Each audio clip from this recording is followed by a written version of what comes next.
Welcome to Special Report Online. If you haven't been here before, welcome aboard. It's a place where you can ask questions, interact with the panel. It's a little bit more relaxed. And on the panel tonight, Chuck, Laura, and Charles. Rebecca says Happy New Year from rainy and shaky California. Jerry says Happy New Year from Charlotte, North Carolina. People are getting on right now. It's the first Special Report Online of the new year. Okay, we left off talking politics. And we left off talking about, what's interesting to see, Laura, is that these other candidates not attacking Trump, but attacking each other. Meanwhile, Trump is ahead, right, for example, in New Hampshire, exponentially. I mean, I think it's like kryptonite. I mean, they don't want to go down that road because it's been such a disaster for everyone who's done it. I guess you could argue no one did it the right way, or they didn't have the right style, or the right finesse, or the right substance. Then that doesn't say all that much about the field that we kept hearing, this is the strongest field since the 1800s. My good friend George Will, he said it on this panel, strongest field ever. Well, I submit, if it's the strongest field ever, how does a guy with no experience, no political experience, and a real estate guy with a reality show, how does he become the nominee, perhaps, or lead the polls for 6 months? Because the country is in a different place. Yeah. Right? But they didn't notice it. They didn't recognize it. Someone like a Chris Christie, interestingly, is kind of recognizing it. That speech he gave this week at St. Anselm's, which I don't think got enough attention, was pretty stunning. I mean, he said our party is on the verge of a crack-up, and if we don't put it back together, Hillary's going to win this election. We have to listen to the people and what they're saying. He took some swings at Trump, but he basically said, we have to listen to the people. We can't just dismiss their concerns, call them all stupid, and say they're a bunch of anti-immigrant fools. That's obviously not going to work. That's just going to give the election to Hillary. He gave a very interesting speech. I think he is probably the best person that the establishment-type people could look to now to perhaps be an alternative to Trump. Speaking of Christie, we mentioned on the panel about other candidates attacking him, seeing him move in New Hampshire. Here is Jeb Bush and Chris Christie today. He described himself as moderate to liberal on guns in 2013. He signed anti-gun legislation. He vetoed other things as governor and showed courage there. He didn't show courage on guns. I am absolutely confident in having signed the ban on people on the terrorist watch list from buying guns. And I have no problem with having done that. And I want to know if Governor Bush feels the same way. Does he think people on the terrorist watch list should be able to purchase guns? I don't. Is this, Chuck, going to be a big issue, guns, inside the Republican Party?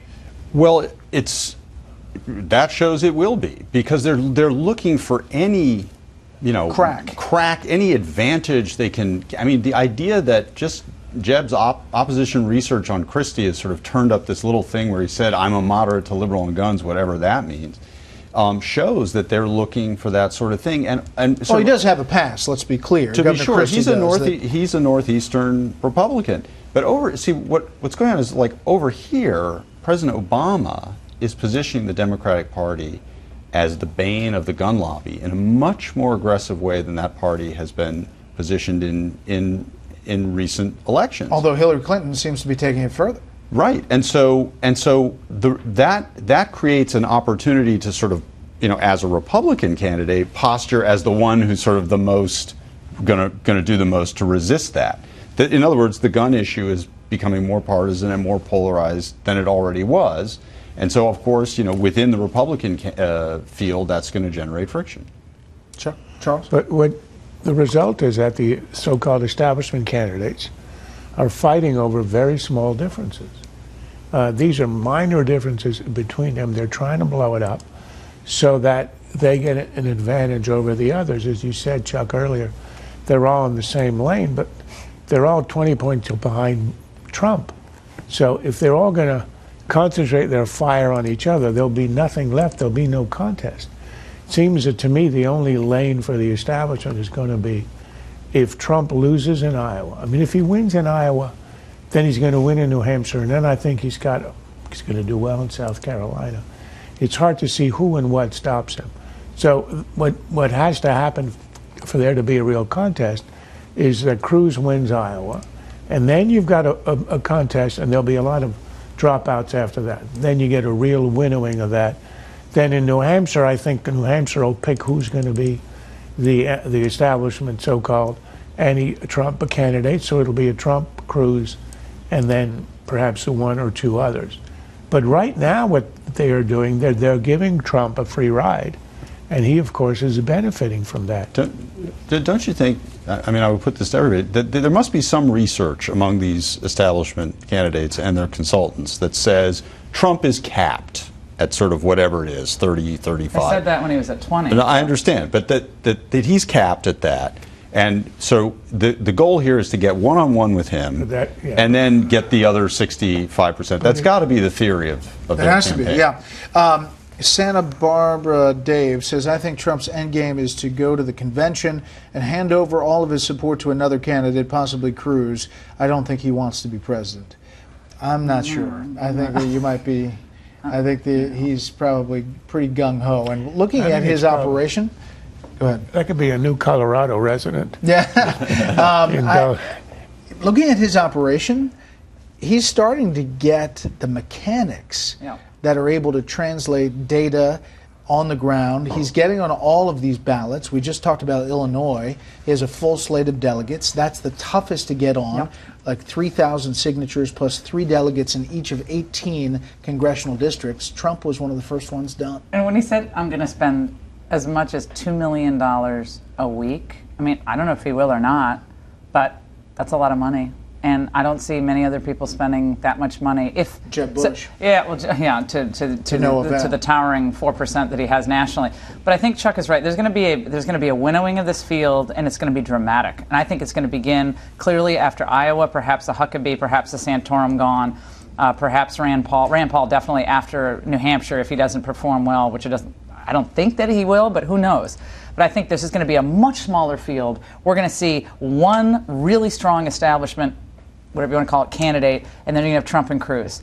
The question is, will the other establishment candidates dig their heels in, as we saw last time around with Santorum and Gingrich, and say, no, I can still be president? If that's the case, I don't see how this works at all. Here's the thing that we're going to lay out in coming days is the actual delegate math. And this time, because the RNC changed the system, there are more states that are proportional. They give just proportional delegates, including Texas, which has 155 delegates. So you look at Romney, March 16th last time, he has 500 delegates. Then he gets 90% of the rest of the contests into May until he gets the magic number needed for the nomination. Now that was last time when Texas was winner take all in May. Now Texas is in March, and it's all proportional, and you have all these other candidates.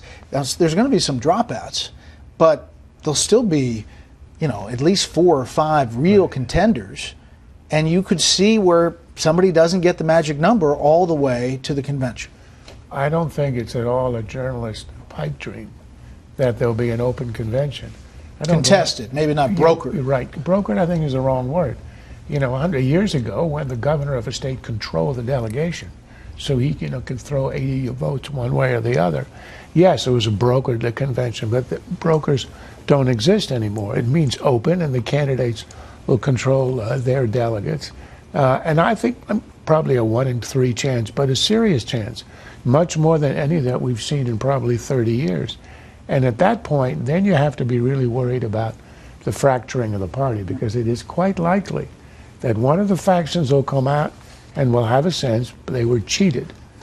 And then you've got a disaster in November, because you might get third the party, or people stay home, or you get, like in 1972, the Democrats for Nixon, people who actually support the other side. They are so embittered. So that I think is the real danger. Well, will it be like in 1964? Remember, Romney ended up supporting Goldwater. Nixon ended up campaigning for Goldwater. Pat Buchanan's book on that, by the way, was so great, so interesting to read. So they all threw in, ultimately, with the guy that they really didn't want to be the nominee. Is there so much bad blood here that Humpty Dumpty can't be put back together again? I certainly hope not. Of course, they all raised their hands, remember? They all I remember it well. Yes. And Romney was born in Mexico. Yes. Right. And I remember it well, his birth. But I don't remember, I'm not an expert on this, but did anybody raise the issue of his birth? in 64 or 68? I don't think so. I don't think so. I don't think so either. All right, let's turn. We had some stuff left on the table from North Korea, our first topic on the panel, and the thought that, where does this go from here? Chuck, you had some additional. Well, I just think North Korea is using this whole thing, and has used it for years, to sort of extract concessions and benefits and play games with all the powers in the world, and especially in its own region. And it's been very interesting that recently they were on very good terms with China. And China had agreed to send, a very high-ranking official to Pyongyang and look at their 70th anniversary parade and everything, sort of on the condition they would cut it out with the nukes. And then Kim Jong-un does this. So he's almost provoking China. And I think part of the reason he's doing this is because Putin over here was making his own approaches to North Korea, declaring 2015 the year of friendship with North Korea. And maybe Kim Jong-un is trying to see what he can gain by playing those two off against each other. It's a disaster for anyone who believes, however, that you could sort of, through constructive engagement, denuclearize a totalitarian regime. And I will leave it to the rest of the panel to see if there's any implications for Iran. But on Obama foreign policy overall, remember the Hillary Clinton ad about answering the call at 3 a.m. and that you have to project strength around the world. If you look at Putin and his actions, if you look at, you name Castro, if you look at Iran, if you look at Assad, if you look at any problematic country and dictator or leader, they perhaps feel emboldened in recent years and not dialed back. You can't have a weak foreign policy and a weak economy. You don't want both. Oftentimes a weak economy will certainly weaken a foreign policy, but if you have a kind of faltering recovery and then you're projecting no power abroad, who's going to follow you? And we do have to remember that we have a $317 billion a year trade deficit with China. The Asian sphere of influence the United States has been eroded over the last 15 years.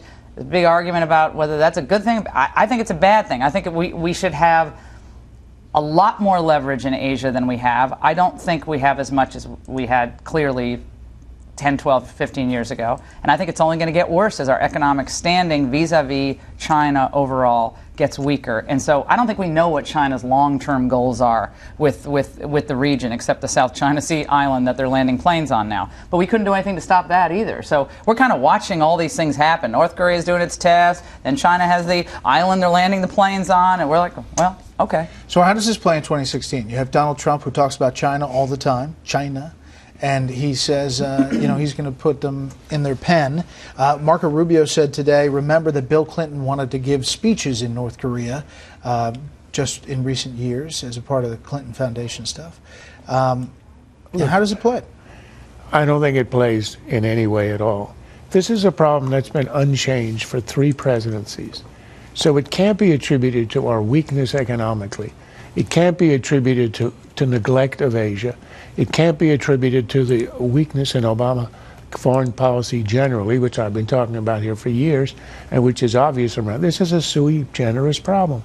North Korea is a hermit kingdom run by lunatics who care about one thing, which is their nuclear weapons, because it guarantees their independence. If you have a nuke, you are not going to be invaded. Yes, but isn't it foreign policy that to be able to get China to be able to keep North Korea in check? Isn't that the lack of that? Well, isn't that a foreign policy disaster? The only leverage that we have would be one in which we scare the bejeebies out of them by threatening to support a nuclear Japan.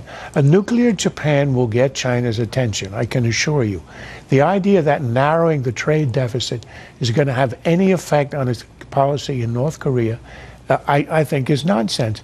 The Chinese have an extremely strong national interest in maintaining North Korea, number one, as a thorn and distraction on the side of the United States. It's always useful. It weakens us. You don't think China's any more powerful today than it was 15 years ago? No more powerful vis-a-vis the United States. Of course it is. Are you kidding me? But it's not going to sacrifice the asset, the strategic asset it has in Pyongyang because of economics. Of course, there's a difference between. But we don't have the leverage vis-a-vis China that we certainly don't. You desire to have leverage against China? I do. But when we did 20 years ago, how did that work? Well, that's just when the beginning of the trade deficit started to build. I mean, $318 billion buys a lot of military technology, space technology. But it doesn't affect the policy on Korea. That's the point. When you're admitting that we were stronger 20 years ago, it had no effect on getting China to squeeze North Korea. You know why that wasn't even on the agenda? Because back in the early Clinton years, there was a lot of, I think, wishful thinking about, like, not just getting them to denuclearize, but a whole new relationship between the U.S. and North Korea, and trade and all the rest. And that was a complete pipe dream. I'm just saying that, there's a middle scenario here, which is not that China would ever allow the collapse as a state of North Korea, which you're right, they need that as a buffer among, not just against the U.S., but Japan, South Korea, all the rest. But the Kim regime as such, they might have an interest in undermining and get rid of. You see what I'm saying? And I think Kim has really annoyed them by doing this. He's stuck his finger in their eye. And there was a lot of intrigue between the Chinese and the North Koreans earlier this year where this guy was, the uncle was assassinated because he was too pro-Chinese. My fantasy is a good old-fashioned coup d'etat organized by China that would somehow... No, of course it's not going to happen, but that's really what it would take. The Chinese have a 100-year horizon. The Chinese are the Middle Kingdom. Listen, the Chinese are most fearful of a mass exodus from North Korea to China. That's what they're most afraid of. And they're afraid of a unified peninsula. But what? Embedded in the West and perhaps even the ones who have to fear that are the South Koreans. So we'll never abandon North Korea. Yeah, of course. I mean, if North Korea collapses, the people aren't going to flee to China. They're going to be absorbed by South Korea. Well, that's right. First, Charlotte Lady, North Korea's announcement has taken away from the Saudi Arabia-Iran situation. I fear more that the Saudis will now aggressively seek nuclear weapons, and they have the money to purchase. I'm not sure that they are not already doing that. And I would think that if I were the Saudis, I would already have one. We're on the way to one. The UAE announced a couple of weeks ago that it was no longer going to have to feel bound by its non-nuclear agreements in the past, because obviously it's being threatened by a nuclear Iran. So yes, the entire Gulf is going to go nuclear. Probably Egyptians and the Turks as well in time. I mean, that's just... But you see, there is a place where we can actually influence things. Not entirely, but we have some influence. On North Korea, we have none. I think it would be good. I'd like to see one of these candidates, instead of, they always go to Israel, that's fine to do a trip to Israel or Europe. None of them ever go to Korea. South Korea is one of our most important allies, and I think they always seem to get short shrift in the foreign policy conversation. And it'd be nice to see more of a focus on that, since we never got the Asian pivot that we were promised. WLD Bill says, nice glasses, Brett, catching up with us senior citizens. Yes, unfortunately, I am. All right, I want to end with this. Go back to the campaign. This tweet, Marco Rubio in New Hampshire. This is Marco Rubio rocking some seriously fashionable black boots today in New Hampshire. Now, he was mercilessly attacked for these boots because they had such a big heel, and some people said they looked like Austin Powers. Fiorina then tweeted out, Carly Fiorina, yeah, Marco Rubio, but can you rock these? And then Rand Paul said, I was with Whoopi Goldberg in her dressing room picking out new shoes. Eat your heart out, Marco Rubio. Isn't that nice? We're getting to that point. Isn't that nice?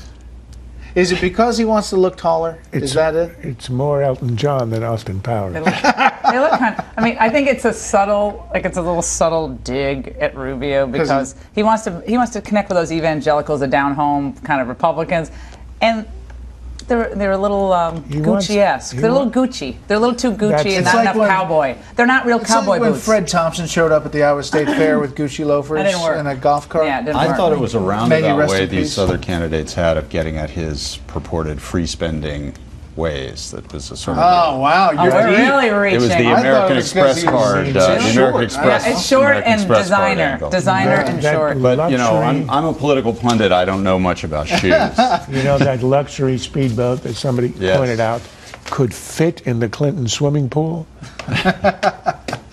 There you go, the fishing boat. Senator Rubio, you're welcome on to talk about shoes or anything else anytime, as are all the candidates. And panel, thank you very much. That's it for SR Online. Ending a little early, got to catch a flight. We're in Des Moines, Iowa tomorrow. Tune in to a special report from Des Moines, talking to some voters there. Control room, a little goodbye.